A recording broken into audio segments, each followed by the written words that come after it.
Anyway, to last night's game, and what a strange atmosphere. We're going to talk about it. Everyone's mentioned it. It was peculiar, really. You could tell very early on there was a moment when Spurs pressed City really well, and they had to clear it aimlessly. Normally, that would get the crowd going. You know, it was a sign that the home team were on top. The sort of indifference. It was really an odd thing. So, you know, I wanted City to win because not City to win. I wanted Spurs to win because I'm sick of City winning. It's like Formula One. It's just so boring. I completely agree with you, Andy. I wanted Spurs to be able to do something for themselves, for the opportunity to get closer to Champions League football, also to keep that record at the Tottenham Hotspur Stadium against City well and truly theirs. But like you say, the atmosphere was weird. I don't know if you've seen the clips going around on Instagram and TikTok of Ange losing it at that fan just behind the dugout, who was apparently all game shouting at him, throw the game, throw the game, throw the game. Well, that is poor. Nearly threw him in the bin. I mean, he lost it. Yeah. I just think Ange in that situation, I'm looking and going, is he too good for Spurs? Like, he wants to win. They don't want to win. It's weird. To be fair to the players, I thought the Spurs players did really well. They made it difficult for City. They played really well. They did everything they could.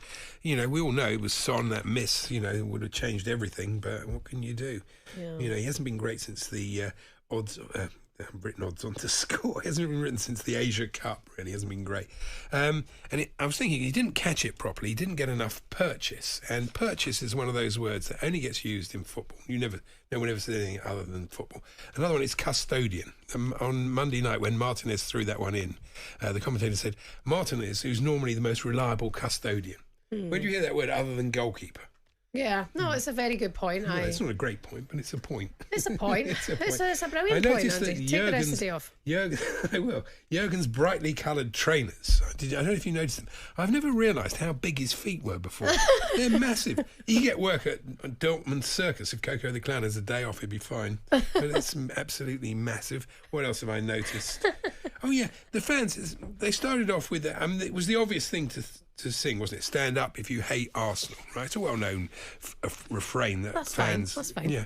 But in the Times this morning, it said, the first real chant to ring round the stadium after kick-off was the classic, if you hate Arsenal, stand up.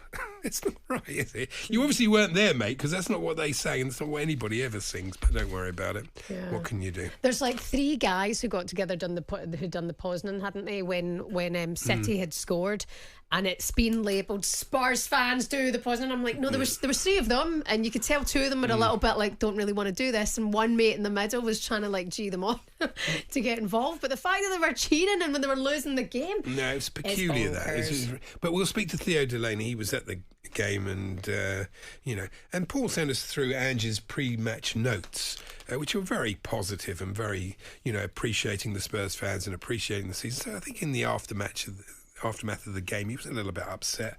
They'd lost the game, and they put a lot into the game. So, I think he's really enjoyed being at Tottenham, and Tottenham have enjoyed having him. And listen, they've done well. Like you say, we'll talk about it more as the show goes on. But yesterday was a bizarre situation. It might not happen ever again, but it may happen again. And what would be the attitude then?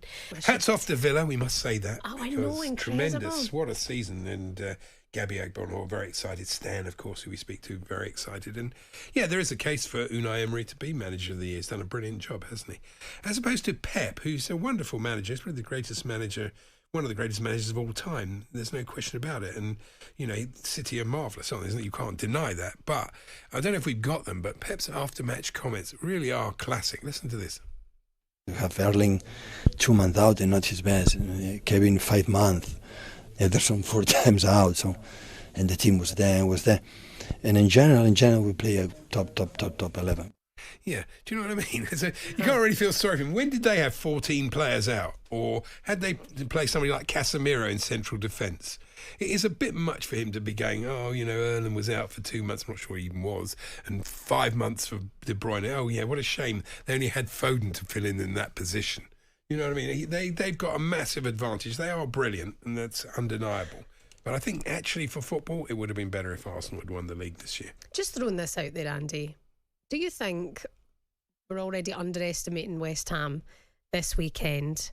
against Manchester City. I just saw them lose 5-0 to Chelsea. They're definitely not going to win that game. They've got David no chance. Moyes' last game, perhaps there will be some sort of fighting spirit. Well, they will. You know, we saw the integrity of the league last night. West Ham will not go there and do anything but give it everything they've got. That's no doubt about that. But they're not as good as City. City don't lose at home. They tend to win every game, especially when they need to. Of course, it's a game of football. It could be a draw. They could lose, but. Does anybody really think that's going to happen? I don't think so. Yeah, no, I'm tending to agree with you on that. But I don't know, I feel as the celebrations have started a little bit too early, and there was a lot of focus on yesterday when we're not looking at the last game of the season. And also... It's a shame. A draw would have meant them both going to the final day on the same points. Would have been very exciting. But like you say, fair play Aston Villa and Unai Emery. I mean, they had their Player of the Awards season. And Spurs, if they finish... I mean, Spurs might definitely not finish fifth. We'll wait and see. But again, it's a I think the fans would have taken that at the start of the season with Kane leaving. So, all good. I mean, surely you'd bite somebody's hand off for that. Surely. Well, it would have helped if, the English clubs had done better in the Champions League and the fifth place had gone, and then that would have meant something. So there you go. I think relying on other people's league position and relying on other people to lose shows your mentality and shows the situation that you're in. A little bit. Looking for that happiness. But it also shows you this league that below the top two, the fact that Villa have got into the top four, it's great for the sort of 8 or 9 clubs below the top two. Almost think next season they've got a chance to finish in the top 4. Yeah, and then we're looking ahead, of course, to live football tonight in the Premier League too, Andy, because Manchester United are in action. Yay! Big games. These are big games. I mean, especially for Newcastle and Chelsea and for United. They're all vying for that 6th, 7th, and nobody wants the 8th position. But it's come down to that. Unfortunately, I can't go tonight. I've booked tickets to see the American country singer and brilliant singer.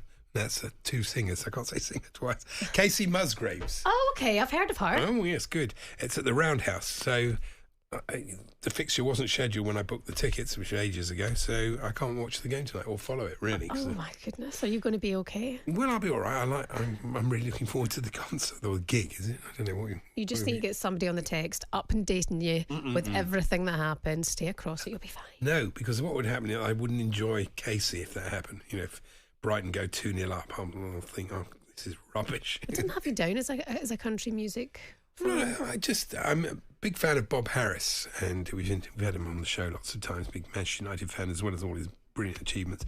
And he didn't introduce me to her personally, but he introduced me to her, and I just like the music. Do you like Shania Twain? Not really. I don't really know. I'm not really a particularly big country music fan, but I do like her. Oh, Shania Twain's got so many tunes. I see your Casey Musgraves, and I raise her to Shania Twain. Paul Hawksbee and Andy Jacobs, Monday to Friday afternoons 1 till 4 on AM, on DAB, via the talkSPORT app and on your smart speaker. talkSPORT.